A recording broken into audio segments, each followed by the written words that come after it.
For many of us, hair maintenance is still an at-home activity. Maybe you don't feel comfortable going to the salon just yet, or the waiting list is way too long. Either way, when it comes to trimming curly hair between visits, don't reach for those scissors until you've heard this.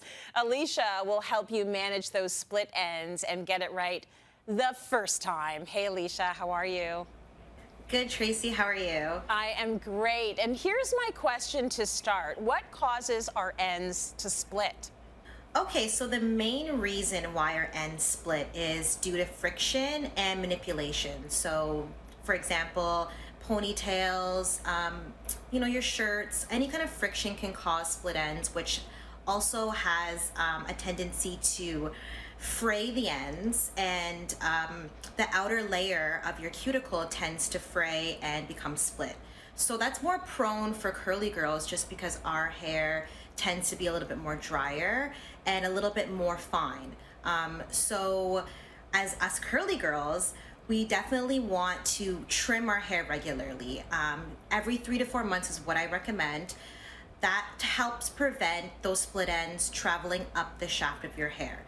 And when those split ends travel up the shaft of your hair, it tends to look stringy, and then you're gonna get a lot of breakage.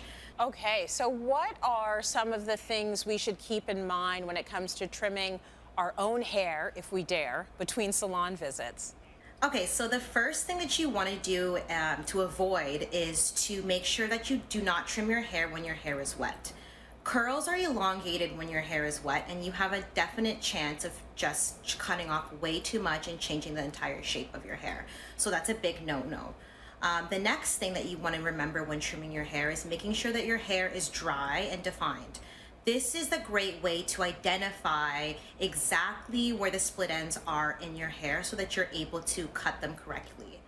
And I would say the third thing would be to make sure that you don't pull your curls down too much. When you pull your curls down too much, that's another risk of taking off too much, because again, curls have a big spring factor, so you do want to make sure that you're holding it at that spring factor and not pulling it down where you're pulling the curls to elongate them too much.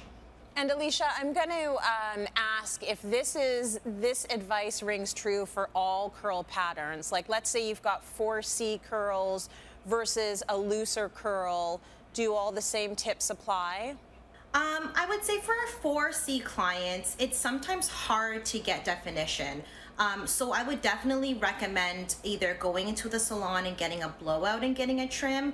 But if you are doing it at home, I probably would braid or twist your hair into smaller sections and then go and trim those ends. For our looser clients, again, definition is key, making sure that you can see your curl pattern in order to identify those curls, and especially those split ends. I'm going to assume my kids' craft scissors aren't going to cut it for this. Definitely not. You definitely want to get yourself some hair cutting scissors. Dull scissors can cause split ends because what they do is they kind of don't cut the hair blunt. So you can tend to get frayed ends from a dull scissor. So definitely sharp scissors are key. Now, how much do you suggest we take off? A 1/2 inch is definitely more than enough. You definitely want to make sure that you're not cutting up the curl.